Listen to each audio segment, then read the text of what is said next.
Hare Krishna. Good evening to everyone in India and wherever you are. For me, it's good morning. Welcome to session number 39. I was about to say 93, 39. And Hare Krishna. Welcome again to everyone. This is chapter 6. We are on chapter 6, Dhyana Yoga. And we are continuing our systematic study of Bhagavad-Gita through our Gitamrutam-Rasamalayam sessions. And today we will learn some more revelations that Krishna is going to share with us on the path of yogic meditation.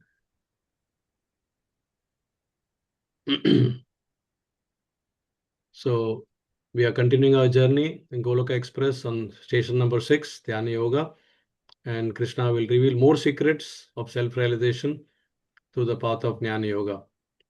And before that, I wish to pay my humble respects to my dear spiritual master, His Holiness Bhakti Swarupa Damodar Swami Maharaj, also known as Dr. T.D. Singh in the scientific circle, who has been instrumental in spreading Krishna consciousness in a scientific way to the scientific community all over the world.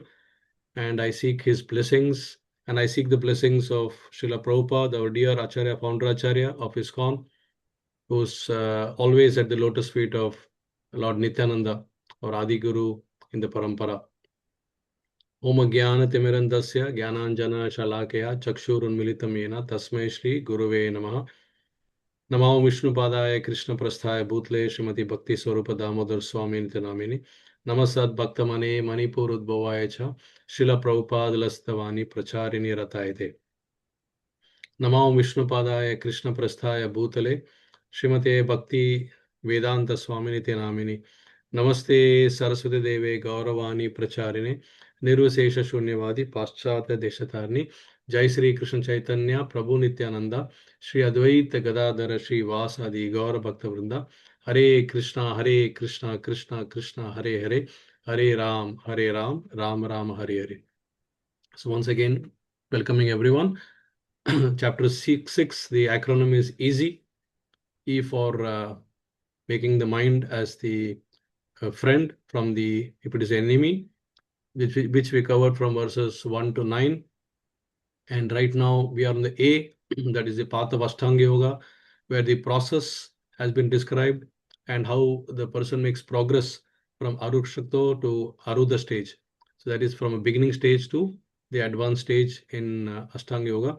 And at the advanced stage, what all he is going to see and what benefits he gets. So today we are almost at the fag end of the Ashtanga Yoga.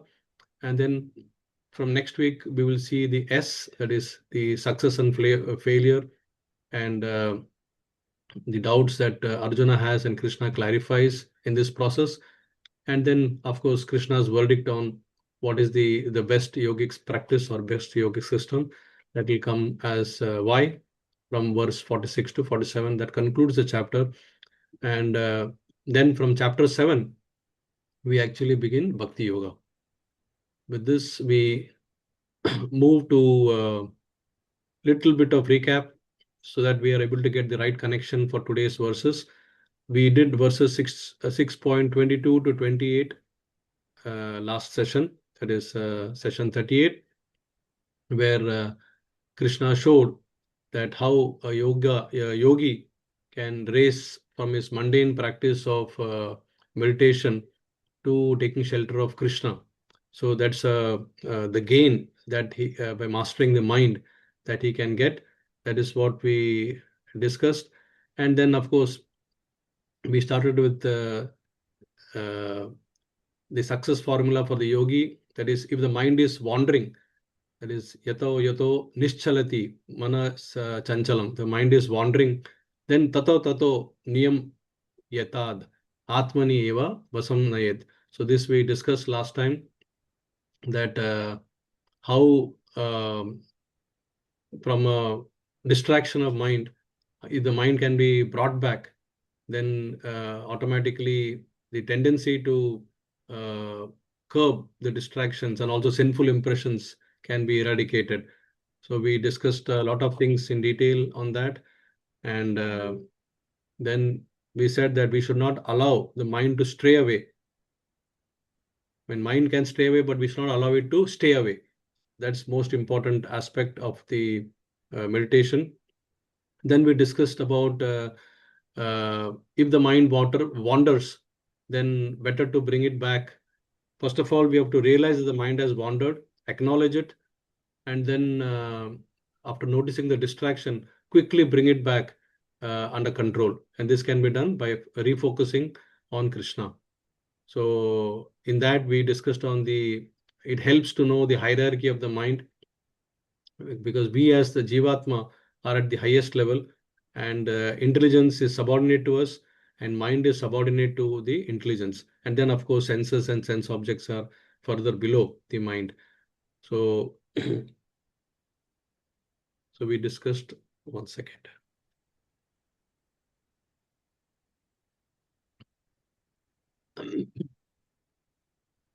So whenever the mind wanders, we should not allow it to stay in that wandering stage for a long time. We should refocus and bring it back as quickly as possible. And then we also discussed about the deer trap.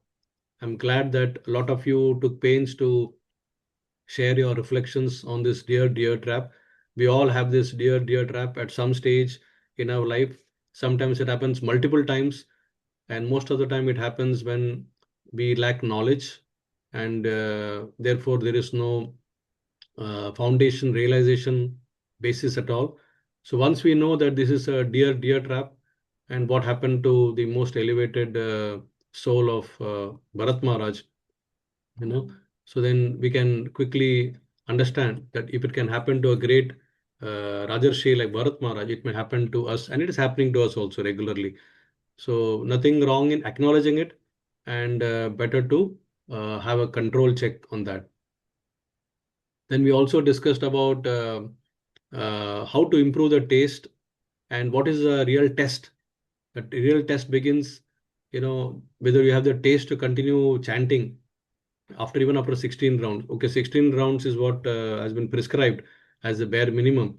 But if we have time, Prabhupada says you chant more. So we need to be vigilant and diligent. Both we have to take care, attentive and caring in chanting. Then we can get higher taste. More and more taste will come.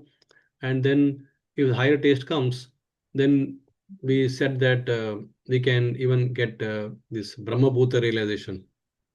So verse 27, we spoke about Prashanta Manasam. That means a peaceful mind. When we are very peaceful, then automatically we are conquering this mode of passion, Shanta Rajasam. So we are completely conquering the Rajasic nature in our modes. And then automatically we get Brahma Bhuta Akalmasham. That means we get to know our spiritual identity, and thus we can get freed from the past reactions or past deeds, akalmasham. So we discussed this also.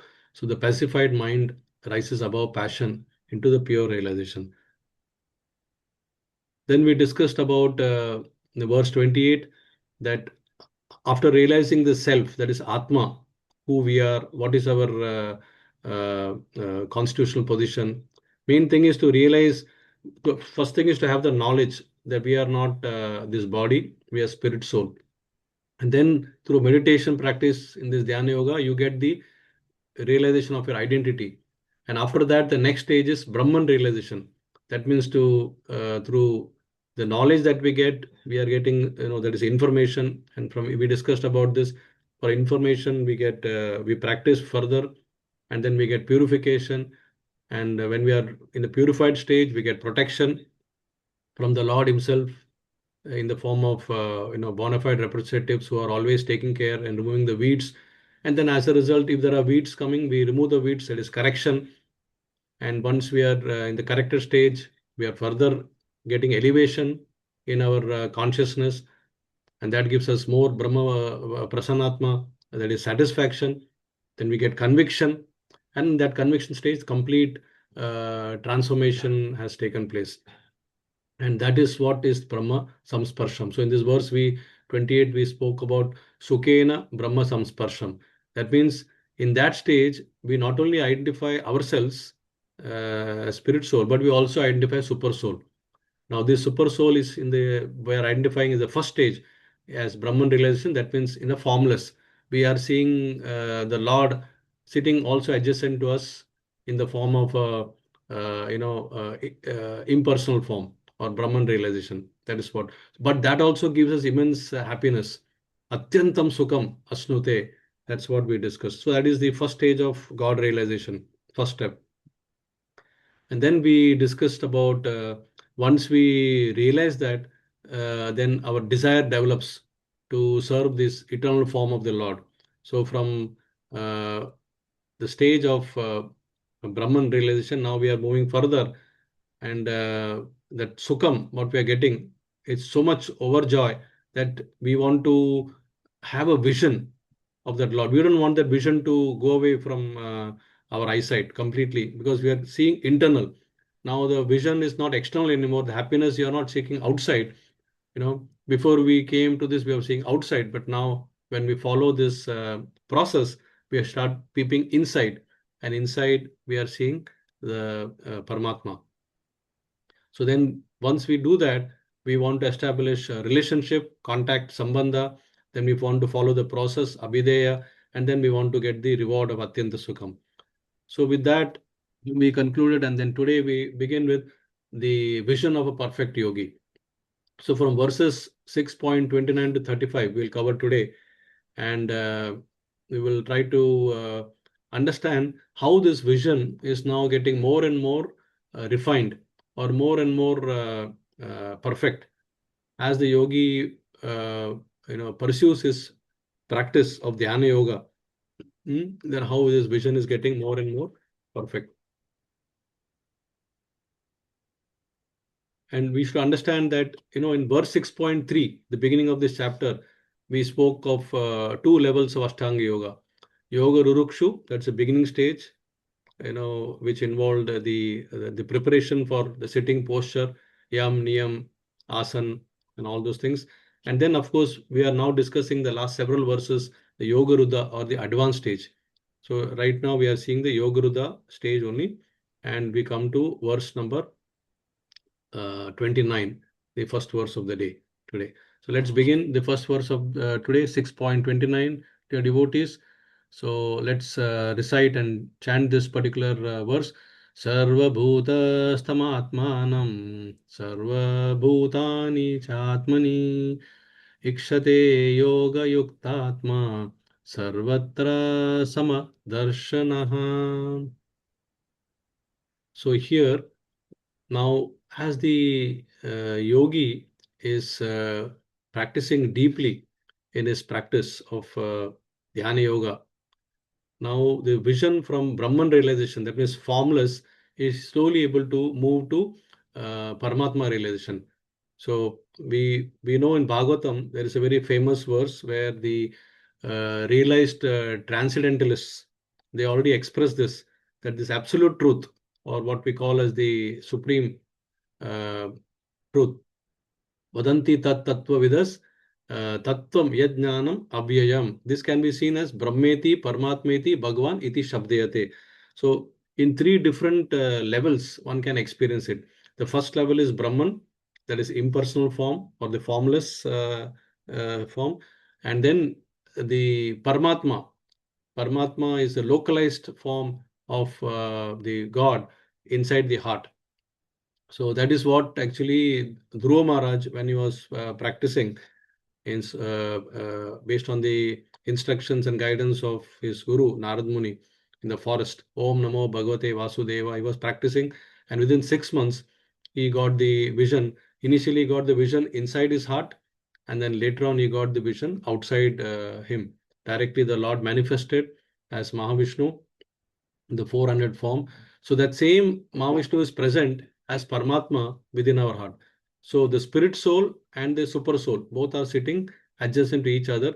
And that is what Sarva Bhutam Stam Atmanam, Sarva Bhutani Chatmani. So what we understand here is that the Lord is now saying Sarva Bhutam, Sarva Bhutastam Atmanam. That means the Lord is saying that in the form of Paramatma, I am seated in the heart of all living, Sarva Bhuta, all living entities. 1 second, I have to charge. Just 1 second. Battery is.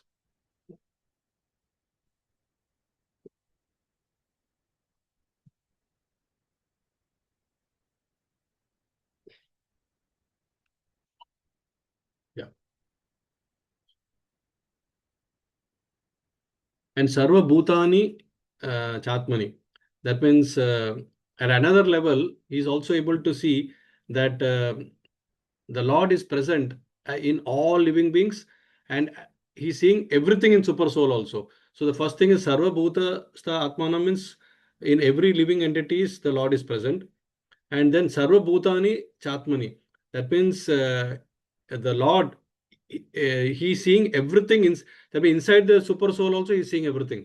So both the ways the yogi is able to see. Ikshate Yoga Yukta Atma Sarvatra Sama Darshana. And because of that, since he is seeing the Lord as Paramatma in every living entity, he is not able to see the person per se, but he's able to see the Lord in every living entity. So therefore, he's basically seeing everyone at the same level. Sarvatra sama darshanaha. So that is what actually is the yogi's vision. Let us see now the translation. A true yogi observes me. So Krishna is saying a true yogi observes me in all beings and also sees every being in me, both the ways. Hmm?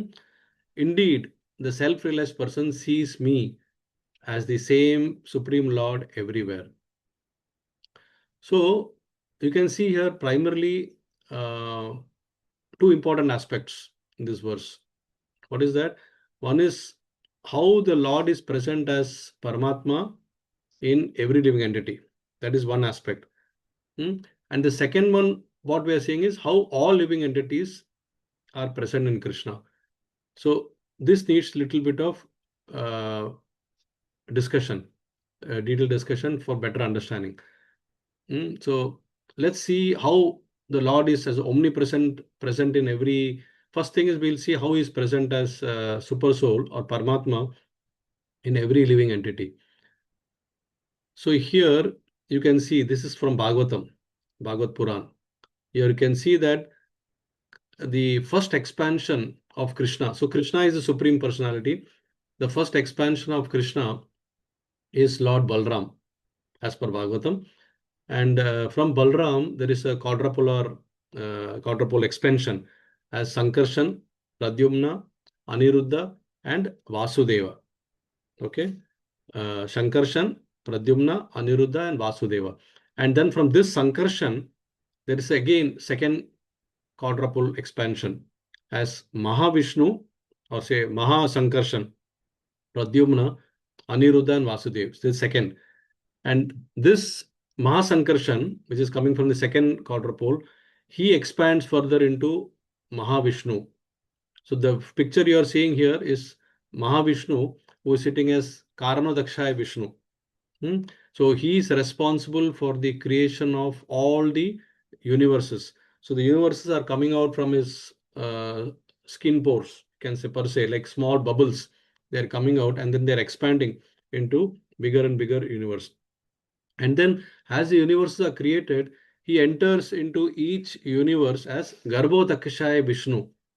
That means the soul of every universe. So in if he has created millions and billions of universes, he expands himself from Mahavishnu or Karanodakshaya Vishnu to Garbhodakshaya Vishnu, and he enters into each of these universes.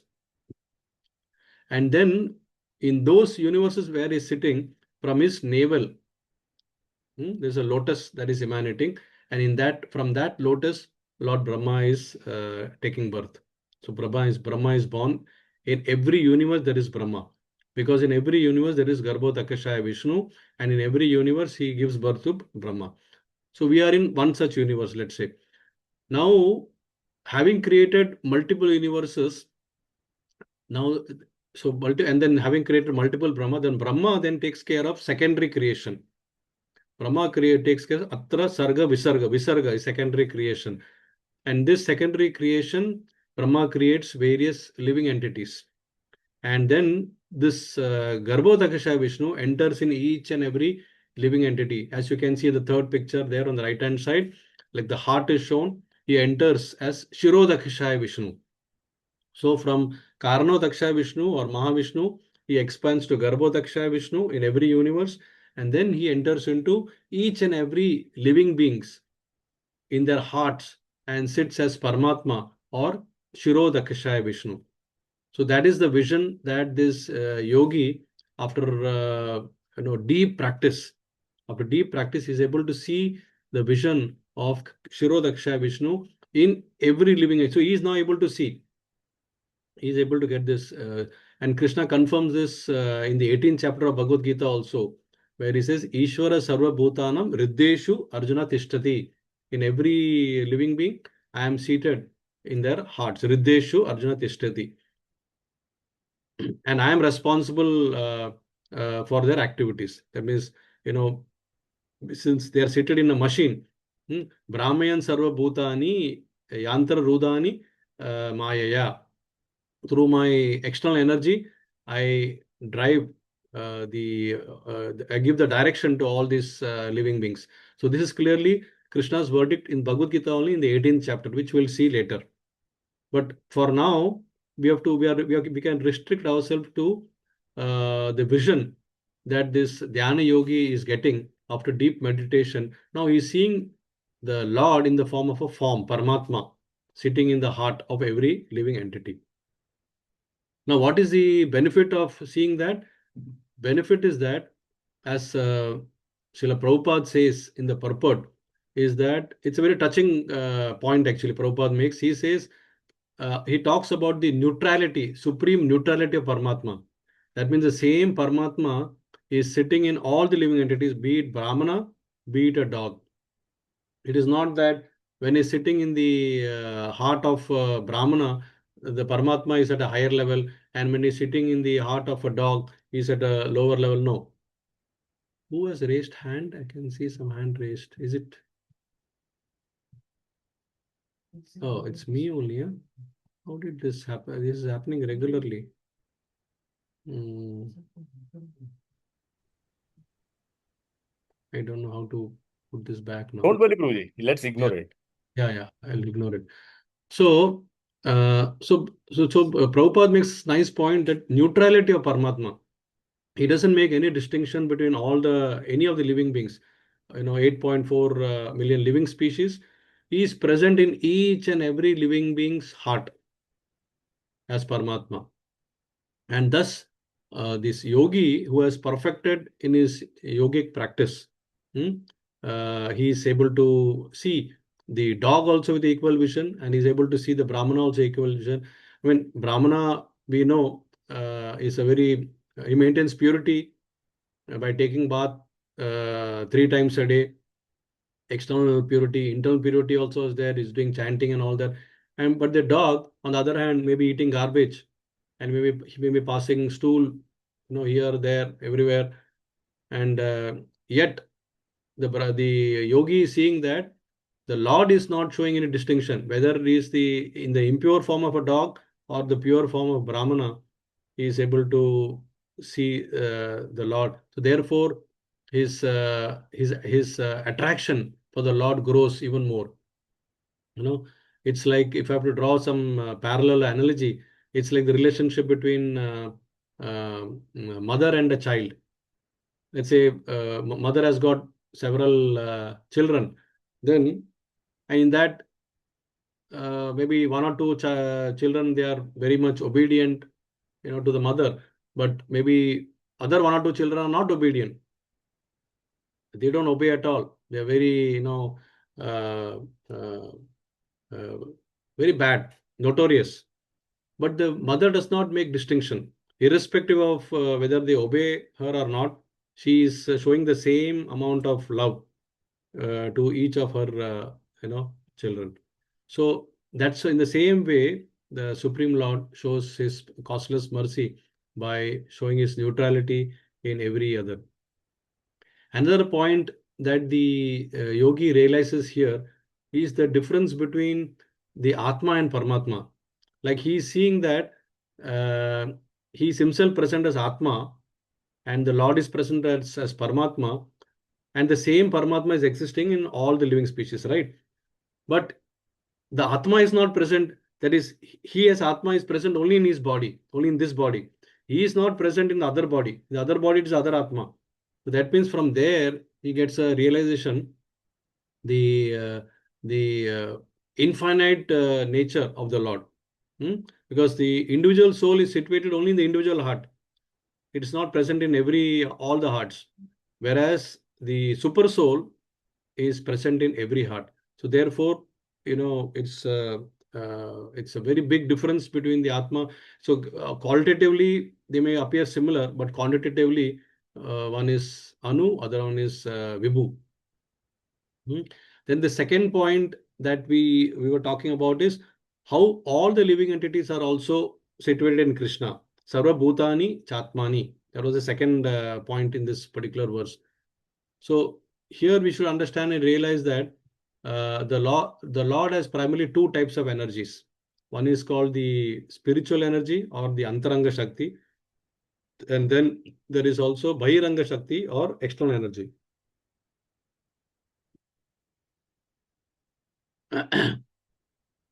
And we, the Jivatma or the living entity, are coming under the marginal energy or Tatashta Shakti. But we at times oscillate. We oscillate between Antaranga Shakti, sometimes that is spiritual energy, and sometimes we get oscillated towards the Bahiranga Shakti or Krishna's external energy, which is also known as Maya Shakti. So when a person is practicing bhakti, he is tending more towards the Krishna's internal energy. And then when he is not practicing bhakti and is more attached towards material objects and material things, then he's getting attracted more towards Krishna's external energy, that is Maya.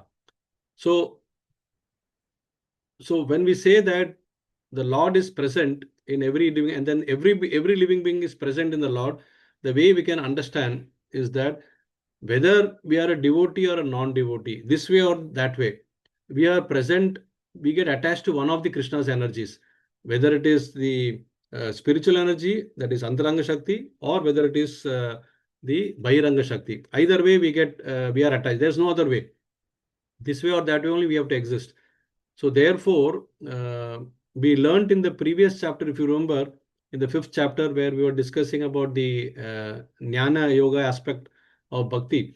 So at that time, we mentioned there was a very important verse which mentioned that Pandita Samadarshina.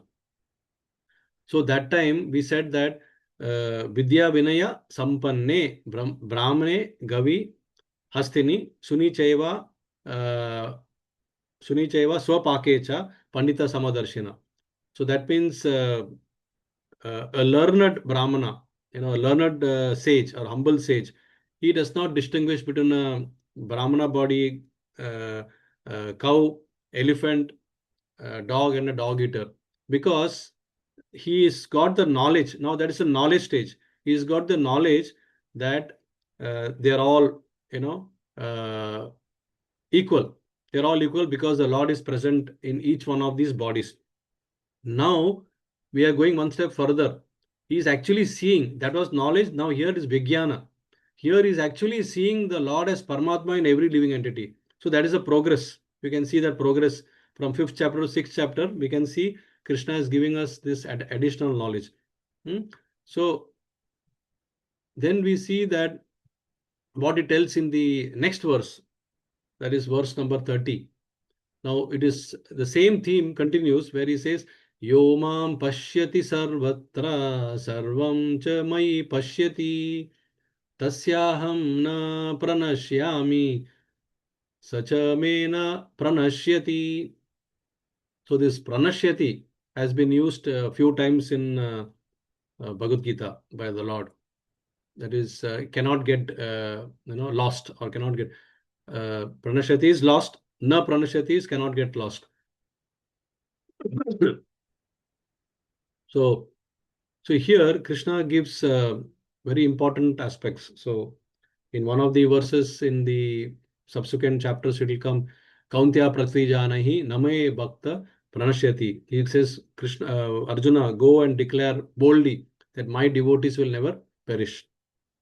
Similarly, in the one of the previous chapters, we learned in the second chapter, where he's talking about how from attachment we get anger, and from anger how the destruction starts. So Krodhat Bhavati Samoha, if you all remember, Samohat Smriti, Vibramaha, then Vibrama Smriti Brahmasa Buddhi Nasho, Buddhi Nashat Pranashyati. So there also we spoke about destruction of the person through slowly, Buddhi Nashat. So here he says, Tasyaham na pranashyami, sacha na me pranashyati. So first is Yomam. So what is this Yomam? So Yomam is basically Yomam, the person, this person now, this yogi, who is seeing this Pashyati Sarvatra, who is seeing me in every living being, Sarvam cha Mai Pashyati. That means I am able to see, he is able to see me in everything. And tasyaham na pranashyami. Such a person will never get away from my vision. I will always stay in his vision. And I will also not go away from his, I will never get lost for him. So either way, so Krishna says that he will always see me, I will always see him. He will never get lost from my vision. I will never go away from his vision. So that is what Krishna is saying here. So this now comes to a stage of Bhagwan realization, or the highest realization. Because now Krishna himself is saying, Yo Mam, like a person. It is not anymore abstract. It is clearly defining as a person.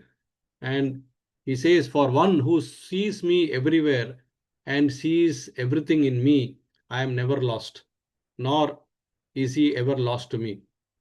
So this verse is very, very important, because this realization of like the Bhagavan realization is what is giving us hope.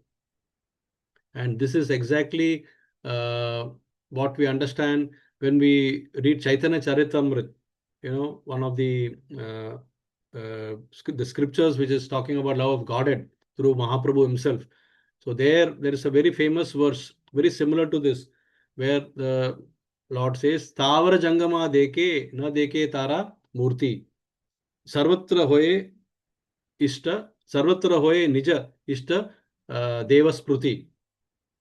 That means Stavara Jangama Deke. That means such a person who is very advanced devotee, he will see both movable, immovable and movable. Stavara is immovable and Jangama is movable. He will see movable and immovable, but he will not see their form. That means if he's seeing a mountain or if he's seeing a tree, he will see it all right, but he will not see the form per se. What he will see, Sarvatra Hoye Nija Ishta Deva Spruti. He will see my form in each and every of these forms. That means such a great person, or a great soul, Mahatma or Mahabhagavat, he will, or an advanced devotee, he will see me everywhere. Whatever, even if he's seeing some objects of material sense gratification, he will actually see Krishna in me. I mean, he will see Krishna in that form also. In all this so-called movable and immovable form, he will see the Lord. So this is the basic foundation of our Krishna consciousness. To get this highest level of vision, which the yogi realizes after a deep meditation, which will take him years and years of practice, and maybe even several lifetimes. It's not guaranteed that he will get it in one lifetime.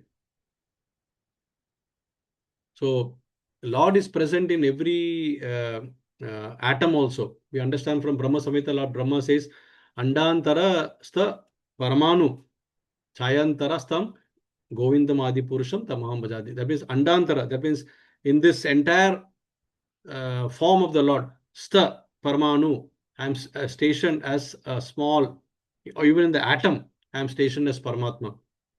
Chayantara stam. I am present as in the smallest of the smallest atom. I am present. The Lord says this as revealed by Brahmaji. Brahmaji is able to get the revelation and he is sharing with all of us. So what it means is that nothing exists without Krishna. and everything belongs to Krishna. So these two important aspects we should understand. Nothing exists without Krishna, and everything belongs to Krishna. Bhoktaram yaga tapasam sarva loka maheshwaram. So this is the essence of Krishna conscious. So if you have to understand this slide in a more practical way, then we can see that Prabhupada says that when a mother loves the child so much, she doesn't have to see the child to remember the child. For example, she can see some of the objects of the child, like the shoes on the doorstep. She can see the toy of the child. She can see the dress of the child. And each time when she sees that, she'll remember her child. In other words, she gets connected to the child. That reminds her of the child all the time. Similarly, the gopis are so advanced in their love for Krishna that they never felt separated even for a moment. They saw Krishna in everything. For them, the challenge was how to forget Krishna. For us, the challenge is how to remember Krishna. For the gopis, it was the other way around. Because such was their intense love for Krishna that for them, Krishna was everything, and he was manifesting to each and every of these gopis.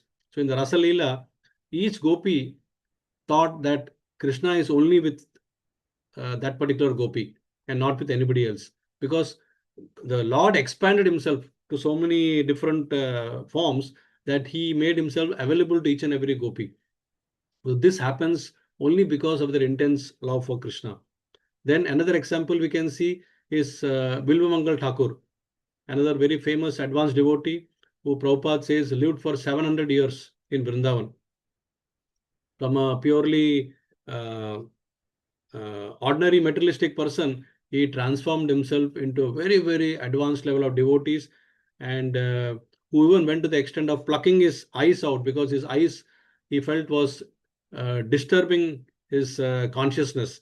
His eyes, he felt, was because of his eyes, he was attracted to lusty women. I mean, he was attracted to women, and that was the lusty nature of his. And he was even attracted to a prostitute. And then at some stage, the prostitute gave him a tight lesson, saying that if you have so much of attraction as much as you have for me, for the Lord, by now you would have found the Lord. So he takes that instruction very seriously, and he plucks out his eyes, and then he starts his bhajan. And then when the Lord comes near him and touches him, and then suddenly vanishes when he tries to catch the Lord back, he composes a series of nice verses. And then in one of the verses, he says that you can run away, from a physical touch, but how can you run away from my heart? I've captured you inside my heart. There's no way you can go away from this capture of yours in the heart. So that is the level of devotion that Bilu Mangal Thakur had. And then we know, so in Bhagavad-Gita, there's a verse which will come in the next chapter where Krishna says that Rasohamsi Kaunteya. That means I am the taste in water. So that means when an advanced devotee, when he's seeing water or when he's drinking water, he says that, oh, this taste I'm getting is because of Krishna. And this Krishna is the one who is giving this taste. So that's how he's seeing Krishna. So it is not impossible for an advanced devotee to stay away from Krishna. In everything, even if it's a material object, he will say Krishna. Similarly, when he sees the sun or the moon or the stars, he stays connected to Krishna, because Krishna says, Prabhasmi Shashi Surya. That means I am the light of Prabhasmi, I am the light of Shashi, moon, and Surya. So when he sees the sun and the moon, he realizes that they are the eyes, and from that the light is coming, and therefore God is omnipresent, Krishna is omnipresent, and this is coming from Krishna. That's how he connects. Then when he is reading Vedic text and he sees the letter Om, Krishna says, Pranava Sarva Vedeshu. I am the letter syllable Om in all the Vedas. So when he's reading that, he is connected to Krishna. And similarly, when Krishna says, Shabda ke Paurusham Nirshu, that means I am the ability of man also, and I am the sound of ether. So that way, an advanced devotee we'll be able to realize Krishna in everything that we do. Now I'm drinking water, and please pray that I remember Krishna. Yes. Hare Krishna. Taste in water I got. It was quenching my thirst. So Krishna quenched the thirst. So that is how we should gradually mold ourselves into Krishna consciousness. And as we go on progressing, and one beautiful thing is that, see, our Indian culture, fortunately, is so good that actually in our culture, everything is a worshipable object. Every object is a worshipable thing, whether it is a stone, whether it is a book. In my childhood, I used to sometimes think it's a blind faith, blind belief. But now, when I read the scriptures and I am able to connect, I know that this is a very, very rich culture. And I know that the Lord is the absolute truth and the world is just apparent. Just like water is the truth, and the wave that we see in the ocean is just the apparent part of it. Some people say gold is the truth and the ornament is apparent. So, like that, God is the truth and everything surrounding is apparent manifestation of the Lord. And we only have to have the spiritual vision. That means the ointment of love which should apply on our eyes. Premanjana churita bhakti vilochanena. Brahma Samhita, Brahmaji says we should apply the ointment of love. Then we'll be able to see Lord everywhere. So that is how we understand this particular verse. And going further, we can see that when the yogi advances, he is able to even not only see the supreme self and the supreme soul, but now he is able to connect to his form, and he starts worshipping this form also internally. Talking of worship, we can say that, broadly speaking, there are three different classifications or types of worship. The lowest level is the people who worship the Lord out of fear. And if I don't worship Lord, then maybe I'll go to hell, or maybe I'll suffer forever, and so on and so forth. Then the next level is some people worship the Lord out of the say duty, worshipping as a duty, as an obligation to reciprocate, because the Lord has been so kind to me all through. So let me reciprocate by worshipping Him. So this is worshipping out of duty. But the highest level of worshipping is worshipping out of love. So when the yogi starts meditating deeply and he's seeing the form of Paramatma, and then that form he doesn't want to lose, and then slowly he starts developing a taste inside that, may I start serving you, O Lord? Because how, for example, how Dhruva Maharaj, he was seeing the Lord's form, and then when Lord came externally, he just with folded hands, he wanted to serve the Lord continuously. So that is the highest level of worship, worshipping the Lord out of love. And strangely, this serving the Lord, this is actually Krishna Prem. Krishna Prem is something that is available, only to our culture, or our Krishna consciousness movement. All other people restrict to dharma, artha, kama, moksha, liberation. But this goes beyond liberation. That's why it is beyond Chatur Purushartha. Chatur Purushartha, there's something called as Pancha Purushartha.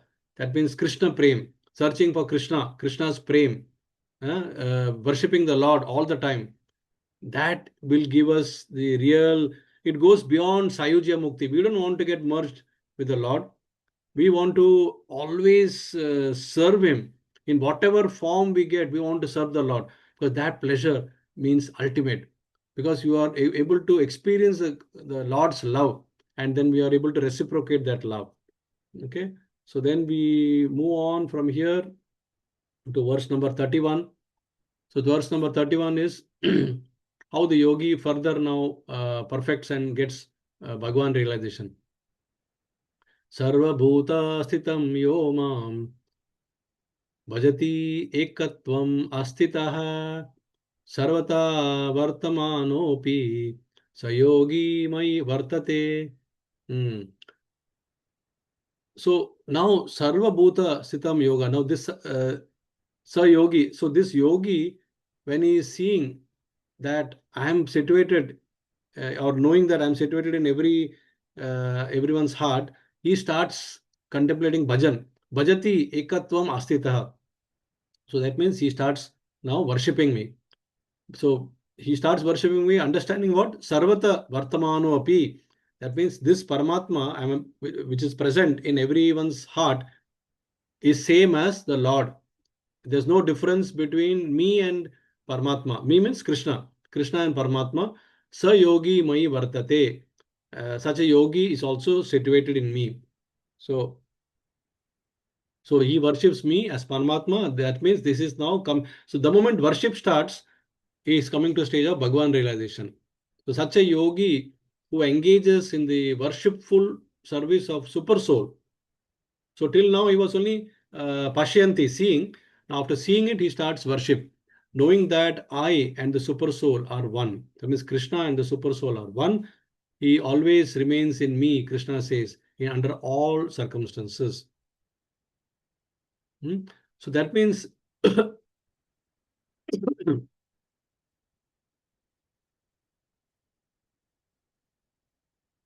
so Krishna makes two interesting points here. One is he is saying that after seeing me as Paramatma, he realizes that this Paramatma and me are the same. Correct?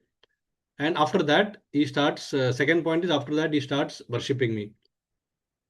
So when such a yogi who starts worshipping, so what does he worship? So Prabhupada says that this worshipping is of the plenary portion. We saw in one of the earlier slides how Krishna expands to Karanodakshaya Vishnu, and from Karanodakshaya Vishnu, he enters as Garbhodakshaya Vishnu in each and every universe.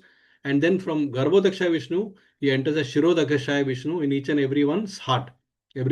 So this yogi who is worshipping him, in short, he worships the Shirodakshaya Vishnu. So the form that is inside the yogi, the heart of every living entity, he understands that this Shirodakshaya Vishnu is Paramatma, and this Paramatma is non-different from Krishna. This realization he gets, and that is called as Bhagwan realization. So Brahmeti, Parmeti, Bhagwan iti Shabdayate. That is what he is able to understand.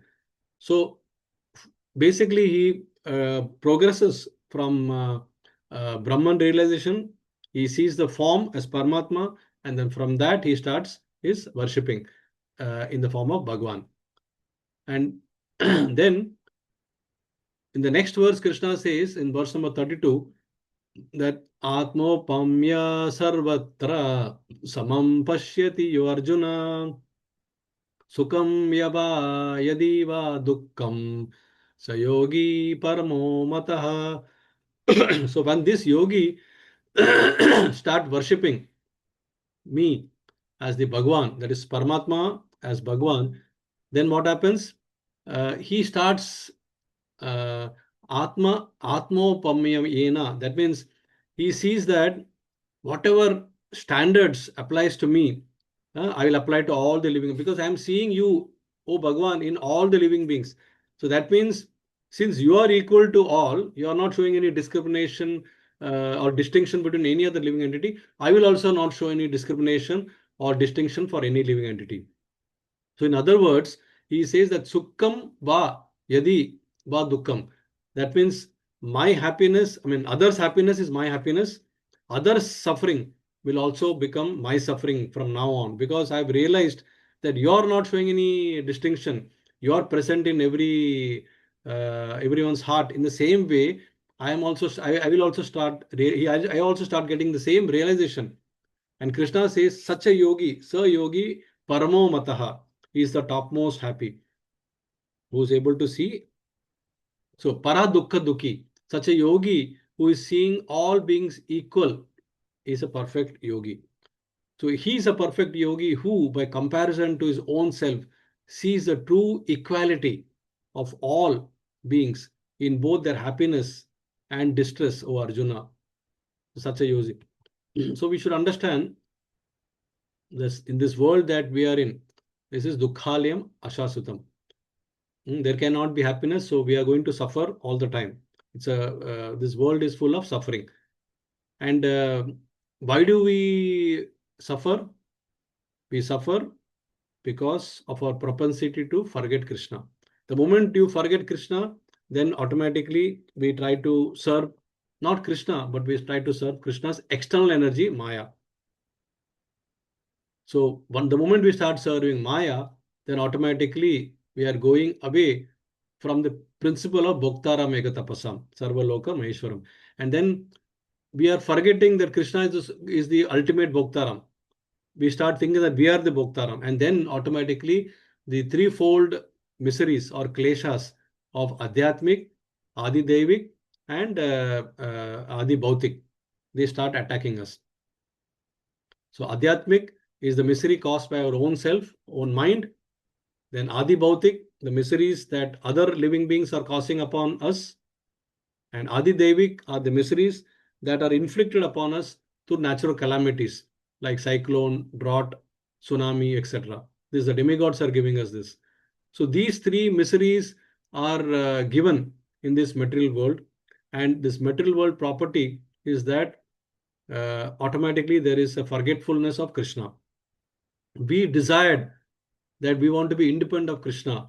We desired that we want to enjoy independent of Krishna. So Krishna created this material world and put us all in this world. And he says, this is Dukkhalayam Ashasutam. This is temporary and this is full of miseries.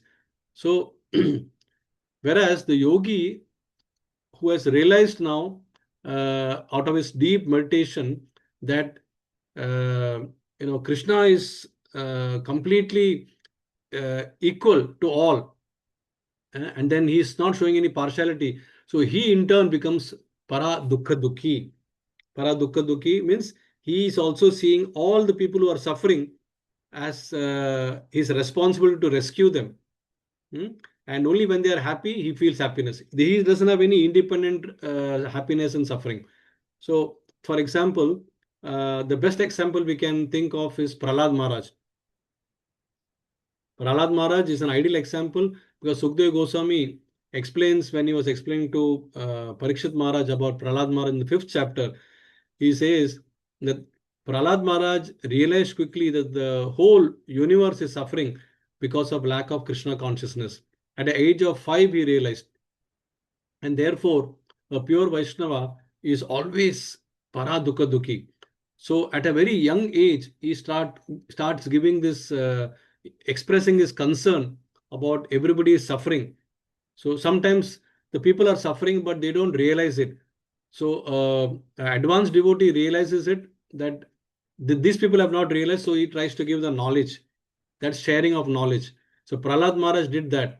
And he prayed to the Lord, my dear Lord, I don't have any personal problem, even though he was under mighty problems. His father, Hiranyakashipu, put him under all sorts of problems. Difficulty after difficulty was being put. But still he considered that those problems are insignificant.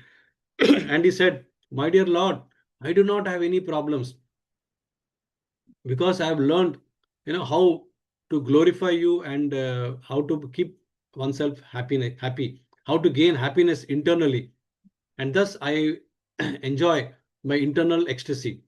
So this he was interested to transfer to his friends. And they all became devotees. So these are all the children of demonic parents. The parents were all non-devotees and they were continuously abusing Vishnu because they were showing signs of forgetfulness of Krishna, and they were more interested in their own lordship, proprietorship, and enjoyment. So a Para Dukkha Dukhi is somebody who shares others' happiness and others' sorrows. So this is what Prahlad Maharaj did. Then there is a story of a saint and a scorpion.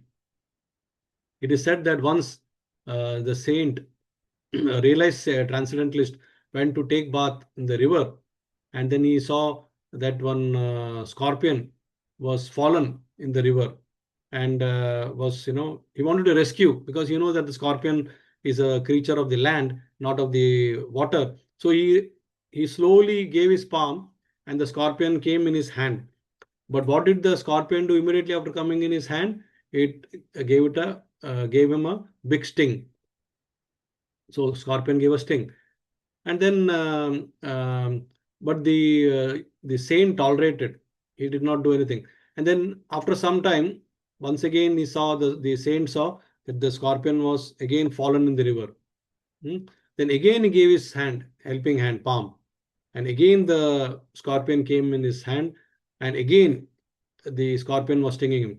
So this was seen by another person, and then he was asking him, "My dear saint, why are you doing this repeatedly? You see that you're trying to save the scorpion, but the scorpion is biting you, it is stinging you, and it is venomous, and it must be paining." So the saint replied coolly, saying that, "Yes, I know that, I realize it, but that is the dharma of the scorpion. The scorpion's dharma is to sting. And what is my dharma? My dharma is to save human lives, to save the life. As a human being, my dharma is to save. So as a human being, my dharma is to save." So he was doing his dharma and the scorpion was doing his dharma. So this is the a paradukha dukhi does not see the suffering that he is having with him. He is seeing what others are suffering and how I can relieve the other person's suffering. So this is a very, very elevated level. And as a result, whether as a person is in a very, bad situation or in a suffering situation, or if a person is in a very happy situation, in an elevated situation, he shows equal empathy to both the sides. Whether it is dog who's hungry or whether it is somebody who is a opulent person and very rich, he is showing by his own behavior comparison that he is completely equal. The compassion is flowing equally to both the sides. So this is the complete knowledge that Krishna has given through this passage of sections up to this verse. Now we will see in the next verse what is Arjuna's reaction to all this that he has learned till now. So now he starts speaking. Arjuna vacha yoyam yogastvaya proktaha samyena madhusudana etasyaham na pashyami chanchalatat chanchalatvat sthitim stiram. So yoyam means, he says, this system that you have now explained to me, that is system is Dhyana Yoga system. Yogas Tvaya Proktaha. So that is of the Dhyana Yoga that you have spoken in such great detail. Samyena Madhusudana, and you have spoken with the oneness of perception. That is, you have given me a nice, with the various analogies, etc. Etasyaham na pashyami. Madhusudana, we know that you are the destroyer of the demon, Madhu. But etasyaham na pashyami. I am somehow not able to see it with that kind of a vision. I can't see, everybody on the same platform. That is aham na pashyami. I'm not able to see that in the. So, because why? Chanchalatvat stitum stiram. He is saying that with all reservation, dear Arjuna, I am completely submitting my humbly before you, but somehow I'm not able to, I don't agree with you on this point. How can I see everybody in the same vision? Can I see Duryodhana and Bhishma in the same vision? No way. So similarly, can I see Yudhishthira and Duryodhana in the same vision? No way. So can I see Shakuni and Vidura in the same vision? No way. How can I see Karna and Bhishma in the same vision? No way. So Arjuna is becoming more practical. And that is what we want. We want to, all that we have understood, how can we see it practically? So there are different understandings in this. So how a common person should understand it. So it's very, very impractical, O Krishna, to follow, because chanchalavat sthitim, that is, mind is very fickle. How can you understand this? So therefore, mind cannot be controlled. As you can see, the thunderstorm is moving the trees in all direction. The trees are not able to control themselves. Similarly, my mind is going like waves of ocean all direction. So what they are telling Krishna, I'm not able to really able to agree to that point completely. So, oh Arjuna, oh Madhusudana, killer of the demon Madhu, Arjuna says, the system of yoga which you have summarized appears impractical. See, he's very candid. He's saying it's impractical and unendurable to me. For the mind is restless and unsteady. So 5,000 years back, imagine Arjuna had, compared to Kali Yuga, I'm comparing with Kali Yuga, in the Dwapar Yuga, the facilities were better. There were much better greenery, dense forest. So there was serene environment for people to practice Ashtanga Yoga. Compared to now, it's all concrete everywhere, and we are trying to promote yoga in the name of, peace of mind. Just bodily gymnastics, exercise, and we are saying this is yoga. But Arjuna was wise enough to not accept it directly on the face value 5,000 years back. So how can we, as in this age of Kali Yuga, understand this? That is what actually is the thing. So dealing, Krishna, Arjuna brings this point that dealing with one's mind is the primary obstacle. I mean, unless we control the mind, this particular system of Dhyana Yoga will not be properly understood, will not be properly, it's not possible to practice it properly. And this is quite a fair enough statement. So unless we make our mind steady, how can we do that? So it is very, very difficult. And then he goes on to further say, what are the challenges the mind faces? So in 6.34, he brings about the challenges. So therefore, he says that Chanchalam hi mana Krishna pramati balavadridam tasyaham rigraham manye vayor iva sudushkaram. So he's primarily describing the different types of challenges. And what are the challenges he says? First thing he says is Chanchalam. The mind is restless. And then he says it is Pramati. Pramati is basically turbulent, very agitating. It is not, and then Balavad, very strong, Dridam. It is very obstinate, stubborn. So, O Krishna, Tasyaham Nigaram Manye. So I feel it is difficult to control this or subdue this mind. Vayo Riva Su Dushkaram. It is more difficult than it's more difficult than controlling the wind. So imagine, to control the wind itself is difficult, but Arjuna has mastered the art of controlling the wind through his greater quality. He's a great warrior, so that's why he can control the wind also. But he says to control the mind is even more difficult. I have the weapons to control the storms and the winds, but to control the mind, it is very, very difficult. So these are the four qualities: Chanchala, that is childlike restlessness; Pramati, mind agitating; Balavat, strong; and Dridam, obstinate. So these are the four qualities, dear devotees. Our mind is always trying to pose before us, and these are the obstacles it will always bring before we try to do any Krishna conscious activities also. It will make us feel that these are all very, very difficult. So instead of we making our mind steady, the mind will make us unsteady. This is what actually is the practical things that we are observing in our life. And therefore, the mind is compared to a major hurricane. So the mind is restless, turbulent, obstinate, and very strong. Oh Krishna, it is difficult to subdue it. I think it is more difficult than controlling the wind. So how many of you remember this chariot model or the Rath model? I had recently posted it in the WhatsApp, in our WhatsApp group also, about 3 or 4 days back. And I said, yes, you remember. And I had also said that please keep it in the put it in your dashboard. This is something we need to remind ourselves all the time.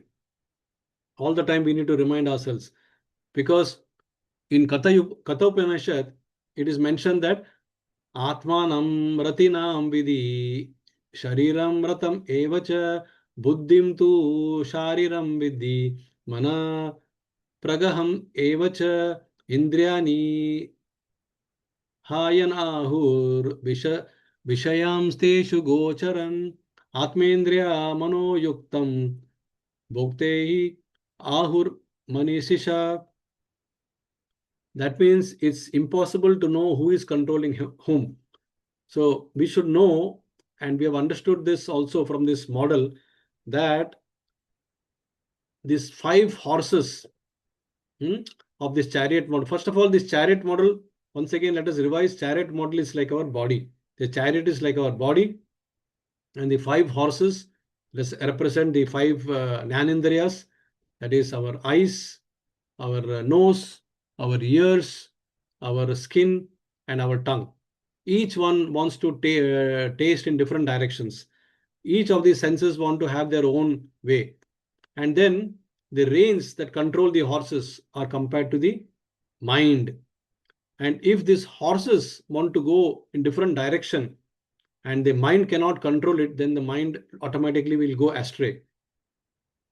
So the horses get attracted, that is senses get attracted to the sense objects, and the mind goes in all direction. And who is controlling the mind? That is the driver, charioteer. That is the intelligence. The intelligence is supposed to control the mind. So if the mind is stronger than intelligence, then the intelligence cannot control the mind. And then we, as the Atma or soul, are just merely the passenger. We have got nothing to do in this whole exercise of the horse chasing something, the driver doing something. We have got nothing. We have a destination. We have told the driver, take me there. And then if the driver is not taking us there and taking a different direction, we are lost. And then we get bewildered. So this is very, very practical. This chariot model or the Rath model is very, very practical. So we have to understand this, put it in our dashboard, and every time the mind wanders, we should pray. As a passenger, we should pray that may the intelligence control the mind and bring it back in its original form. And if we can successfully do that, then we are progressing in the right direction. Otherwise, we'll always, be lost. So here, in the 35th verse, Bhagavan is replying. When Arjuna is putting this kind of very challenging questions, Bhagavan is now replying, and he says that Asham Shayam Mahabhao Mano Durnigraham Chalam Abhyasena Tu Kaunteya Viragyena Cha Griyate. So he's giving a solution. So he says that, yes, I agree with you. Bhagavan Vacha, Asham Shayam Mahabhao. So he says Mahabhao, that means, oh, great warrior. You're undoubtable great warrior. You have the ability to control the wind. I agree that Asham Shayam, undoubtedly, it's difficult to curb the restless mind. Mano Durnigraham Chalam. So how we can control? He gives a solution. Two ways. Abhyasena. Abhyasena means by practicing it. And second is Vairagena. So by Vairagena and Abhyasena. So Abhyasena means basically by practice. Vairagena is practically by detachment. By detaching to all the material objects, you can practice. So two important things really come out here. One is Krishna is addressing Arjuna as Mahabhau. That means mighty armed Kunti. So he's sort of really motivating and encouraging him that you are very powerful. He's reminding him that you have defeated the great kings all through your journey, and at times you have even you have defeated the demigods, including Indra. On one occasion, you also defeated Lord Shiva. So you are definitely a very strong person, Mahabhau. Then he says, Kaunteya. He reminds him that you are also the son of my auntie, Queen Kunti. So which means she is my aunt. So why are you worrying? You should realize that I can help you. So therefore, you just follow these two things, abhyasya on one side and then vairagya on other side. So abhyasya is to practice, constant practice. But then the question arises for all of us practically, how to practice, what to practice, isn't it? So therefore, we should think that because whatever has been taught here may not be really applicable to persons in Kali Yuga, because already in Dwapar Yuga, Arjuna is refusing. So therefore, um Krishna is almost bringing us to the level of Bhakti Yoga now. Because when you are becoming a pure yogi, you are non-different from Bhakti Yoga. So for us, we have to understand that we are in Kali Yuga, where Mandamatayo, where Alpa Ayusha, everything is very short span. We should practice Bhakti Yoga. So in Kali Yuga, the Bhakti Yoga practice will only work. So Krishna, through Bhagavatam, through Prahlad Maharaj, is teaching us Navavida Bhakti, Shravanam, Kirtanam, Vishnu Smaranam, Pada Sevanam, Archanam, Mandanam, Dasyam, Sakyam, Atma Nivedanam. So in that, one of the most important angas or the limbs is Shravanam. Shravanam is hearing. Hearing about what? Hearing about Krishna, Krishna's pastimes, and so these powerful teachings, when we hear, then automatically from the ear it enters into the heart. And once it enters into the heart, then it purges all the unwanted thoughts which are stored in our mind. So it purges all the unwanted thoughts. And then what happens? We feel like hearing more and more about Krishna. And the more we hear about Krishna, then the more we get attracted towards Krishna. And the more we get attracted, we get more and more drawn towards Krishna. And the more we get drawn, automatically we start getting withdrawn or detached. Vairagya develops from what? From material desire. So this is a very, very natural process. So a bhakti yogi does not have to put any endeavor to separately detach from material objects or to separately voluntarily stop from material desires. In all other practices, you have to first stop and then practice. Whereas in bhakti yoga, you first practice and then leave the vairagya part to the process. Automatically it happens. The story of Rukmini, who married Krishna in Dwaraka is very, very, it's an apt example. See, Rukmini, who is the daughter of Vidarbha Naresh, King Bhishmaka, had never seen Krishna, but she had only heard about Krishna. And just by hearing about Krishna, she developed such a intense attachment that she decided that this is the person I want to marry. And her brother Rukmi and her father, they were trying to get her married to whom? Shishupal. So she was dead against this, and she was actually praying that Krishna, you please come and kidnap me somehow before my marriage to Shishupal, and you take me away, and I want to marry you only. And in the process, she wrote a letter to Krishna, and this letter was delivered. And at the nick of time, just before her planned marriage to Shishupal, Krishna came and kidnapped her from that marriage arena. And then the rest is history. Krishna saved her, Krishna took her in the chariot, and then Krishna married her. So, how this happened? Only by hearing. So, if our Shravanam is strong, then automatically mind control, Krishna says, mind control will become easy. Because our mind will be handed over to Krishna, and Krishna will start controlling this mind. So therefore, pure devotees, they always surrender their mind to Krishna. Or we say that surrender our will, free will. We all have free will, and through that free will, we misuse the free will, and we start enjoying away from Krishna consciousness. So once we surrender the free will to Krishna, then Krishna gives us the right connection, the right elevated devotees, pure devotees. And through these pure devotees, upadekshanti te jnanam jnaninam tattva darshana. The right vision comes to us. It is transferred into our heart. And then Vairagya is only a byproduct. We don't have to separately put in our any effort. When we follow this practice, abhyasa properly, then automatically vairagya happens. Otherwise, what happens if we focus? It's very difficult. If we material distractions are so strong that we see from the examples of what happened to Vishwamitra.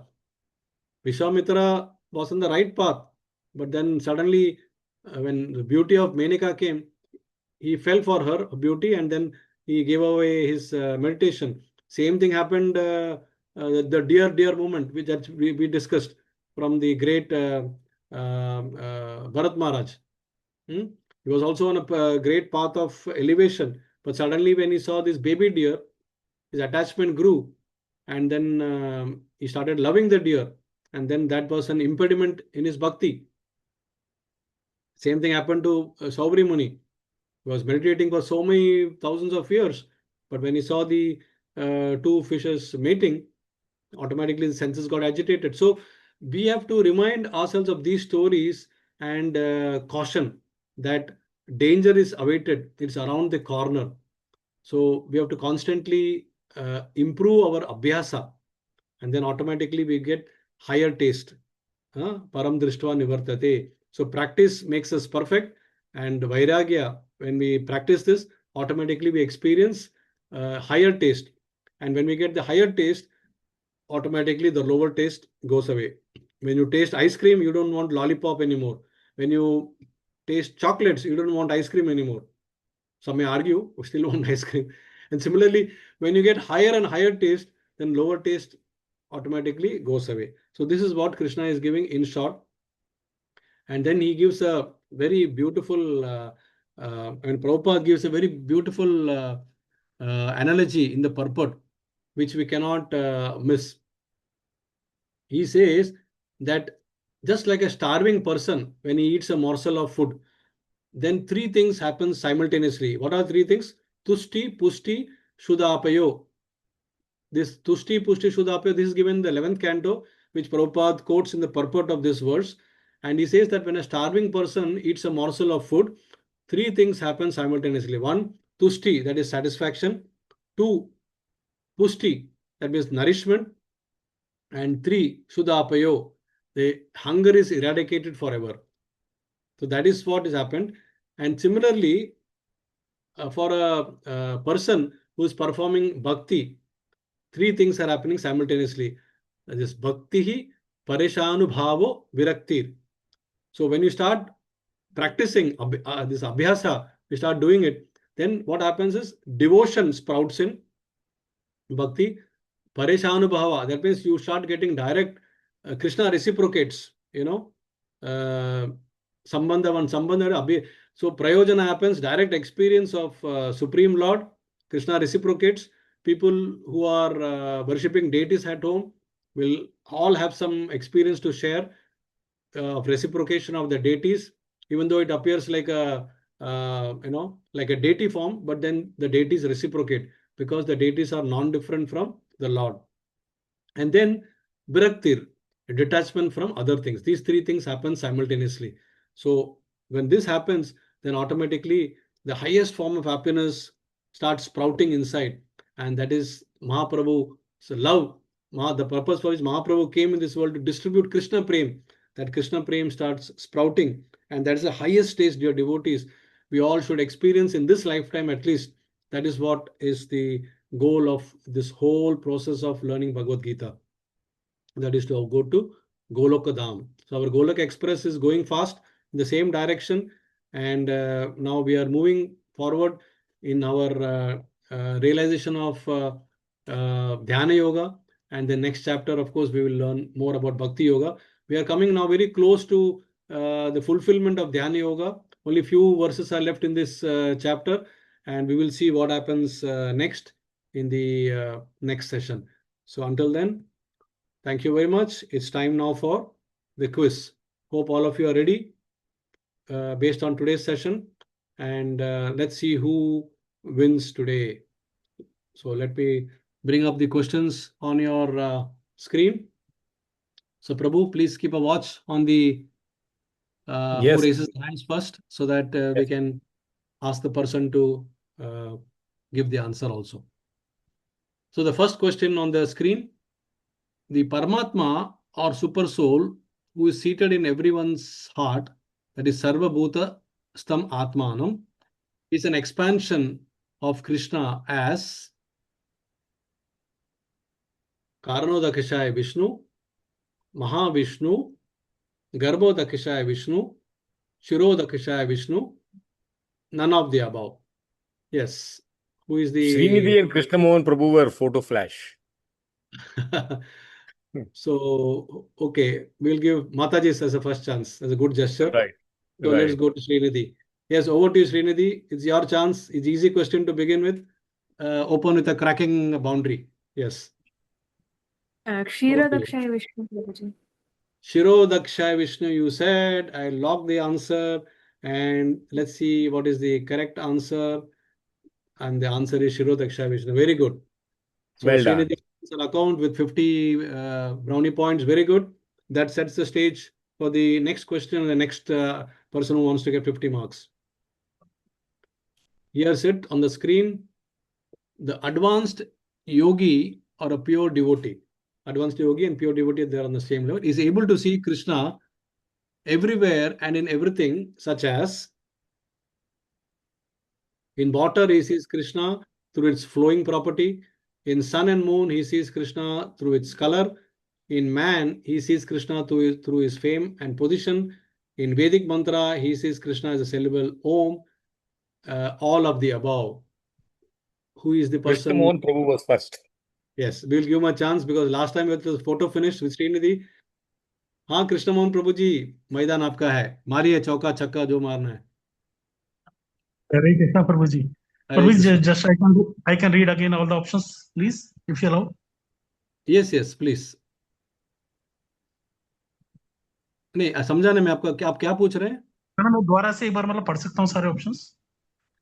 हाँ, पढ़िए हाँ पढ़ पढ़िए. लीजिए, पढ़ लीजिए, पढ़ लीजिए. So in water he is seeing Krishna through its free flowing property. In sun and moon he is seeing Krishna through its color. In man he is seeing Krishna through his fame and position. In mantra he is seeing Krishna through his through the syllable Om. All of the above. Prabhu ji answer दीजिए जल्दी, time हो गया आपका. Prabhuji is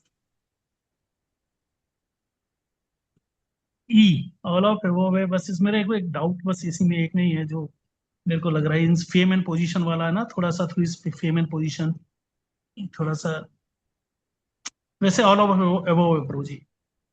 Sure? Yes Prabhu ji. Okay. I will lock it. Let's keep our fingers crossed that you get 50 brownie points. ये हुआ answer. Prabhu ji, the answer is D.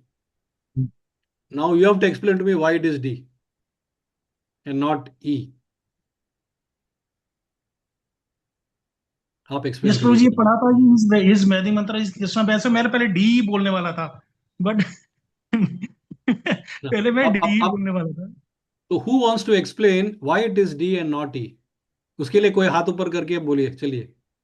Yes Prabhu ji, not ई तो मैं explain कर सकता हूँ. हाँ बताइए, बताइए प्रभु, बताइए. प्रभु जी, क्योंकि वो है ना प्रॉपर्टी, फ्री फ्लोइंग प्रॉपर्टी, पहले तो ए को कहता हूँ, व्हाई नॉट ए, क्योंकि बिकॉज कृष्णा मतलब एवरी हम वाटर की प्रॉपर्टीज को नहीं, मतलब as a water we see as a taste of Krishna, as a Correct. Taste हम कृष्णा को समझते हैं. Correct. Yes Prabhu ji. Next. और दूसरा सन और moon he sees Krishna through, not is in colour, but it's not a color, but we as a sun and moon, as a light, we see as a Krishna, not as Correct. color. Correct. Like, Correct. is man is not for through this fame and position, not for the fame and position, but in each and every activity, as a Paramatma is reside in the man, we see a Krishna is everywhere. Correct. And Vedic mantra तो है ये, प्रभु जी से correct answer. आपको ये मुझे दुख हो रहा है कि आपको सब पता था, फिर आपने ऑल द अबाव क्यों चूज किया प्रभु? बहुत दुख हो रहा है. तो रसोवाप्सु कौन्तेय प्रभास्मि शशि सूर्यया प्रणव सर्ववेदेषु शब्द के पौरुषम नृषु. तो ये वर्ष जो है हमने ऑलरेडी सीखा हुआ है. इसको भी डैशबोर्ड में डालना चाहिए, so that we are able to understand that how to see Krishna in all the things around us. इसी बात पे मैं थोड़ा कृष्णा को टेस्ट कर लेता हूँ। क्या बात है। When we are thirsty, it is quenching. Only water can quench the taste. That is Krishna. All right. Let's go to question number 3. Good attempt प्रभु, लेकिन आप थोड़ा सा जल्दबाज कर दिया, नहीं तो you would have got this, crack this answer. Yes, sir. Okay. Has everybody put their hands down? Yeah. Okay. Yeah. Okay. Now, third question. Arjuna found that the process of Ashtanga Yoga is impossible to practice because बाप रे, हाथ तो ऊपर आ गया। It's impossible to control the mind.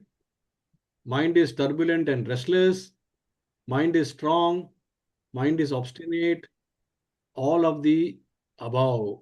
Yes, who wants to go? Who's first, Prabhu? Ramesh and Mitali were again photo finish. Arey baap But re. Ramesh was marginally ahead. Okay. If you are saying you are Arjuna, then photo sawal hi nahi uthta, then automatically it is Ramesh who gets a chance. Yes, Yes. Ramesh ji, please go ahead.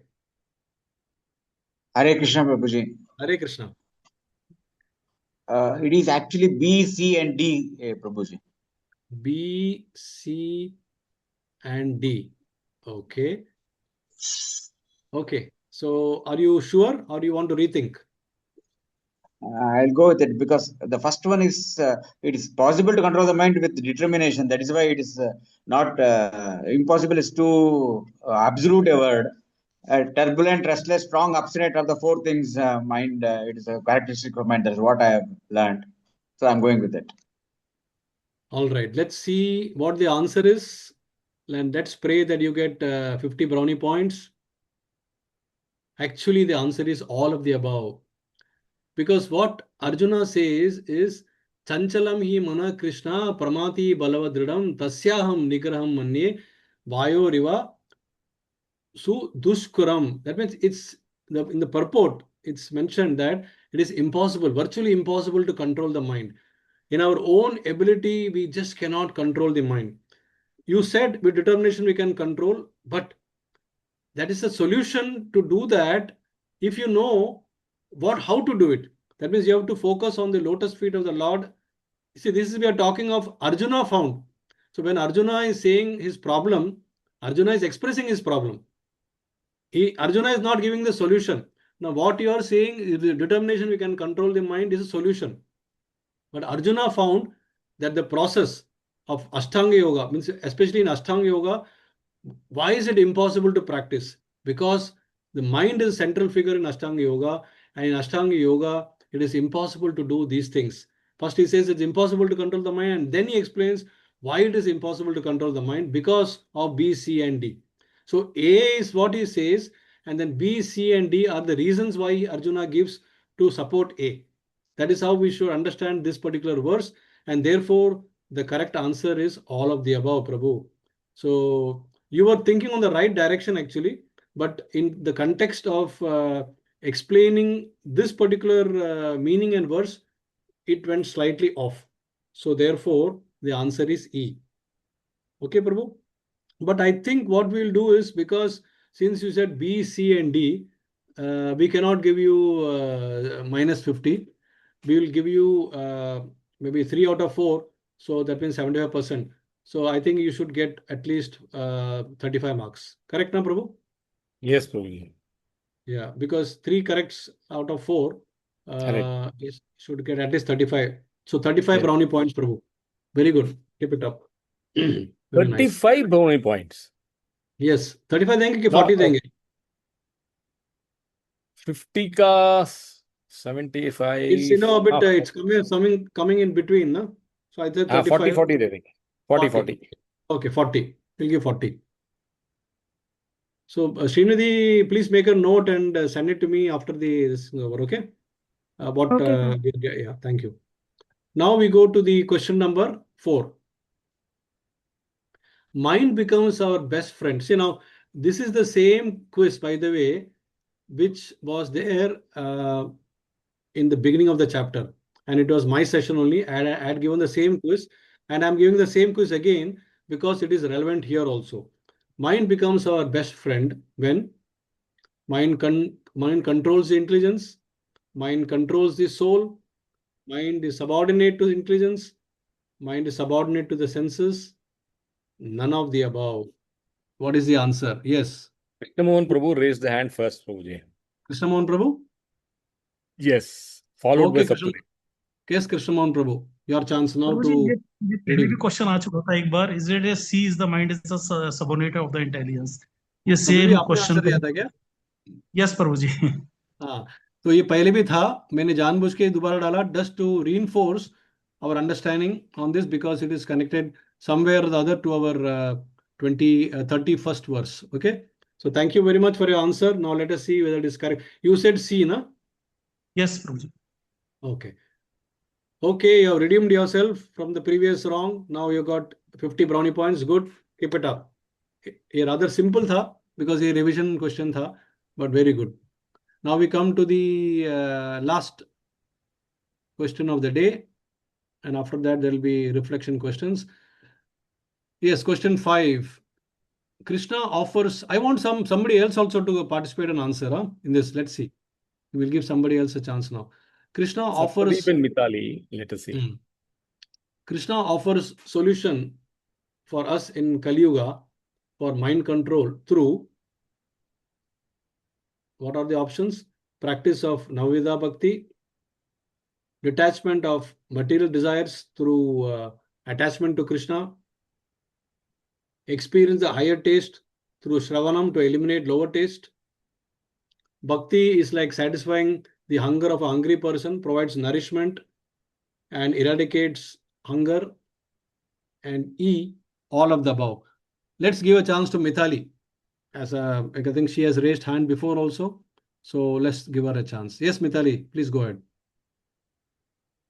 But she has not raised her hand at all. Oh, you said No. She raised and then she took it down. It was only Saptadeep now. okay. Then Saptadeep deserves the answer. Oh, okay. Yes, Saptadeep, go ahead. Yes, Saptadeep ji. Hare Krishna. It's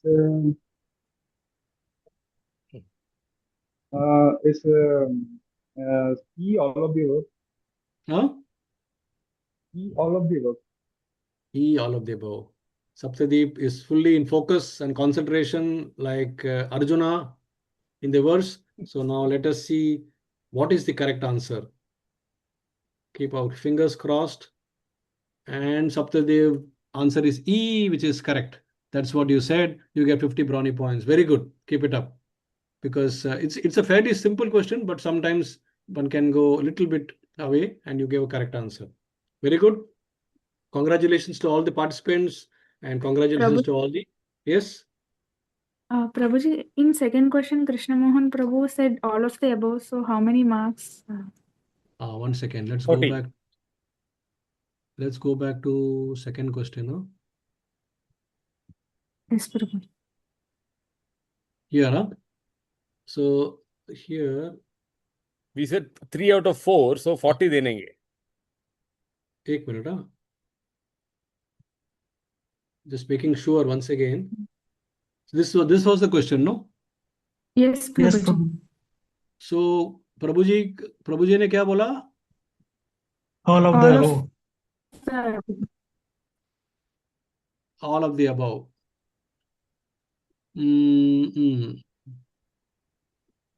नहीं, all of the above में 3 out of 4 is wrong, no? नहीं, So नहीं, एक ही नहीं, correct था नहीं. ना? This was not the question. नहीं, यही नहीं, था this क्या? was the नहीं ये हाँ. क्वेश्चन था प्रभु. So, and what was your answer? All of the above. No. All of the correct answer was D.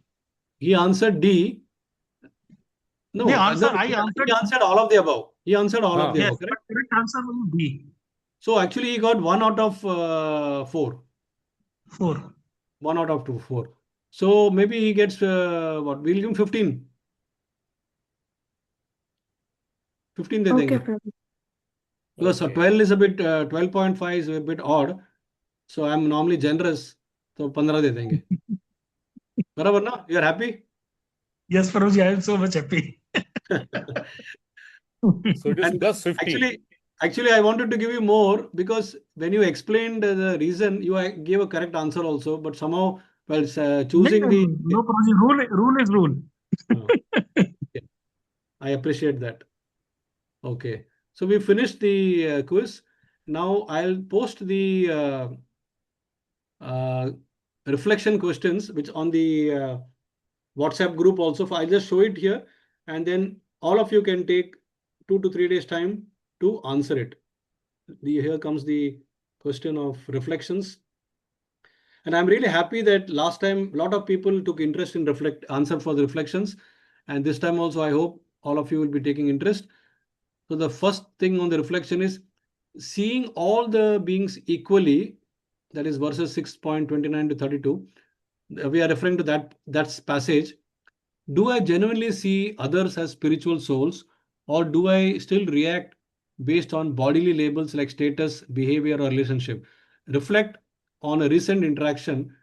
Did you respond with spiritual vision, that is Samadarshana, or material judgment? Okay, this is the first reflection. Second one is focusing on empathy and compassion of 6.32. Am I able to feel others' happiness and distress as my own? And does that move me to serve or help them in Krishna consciousness? Think, when someone struggled, did you internally connect and respond or remain indifferent? Okay, this is second reflection question.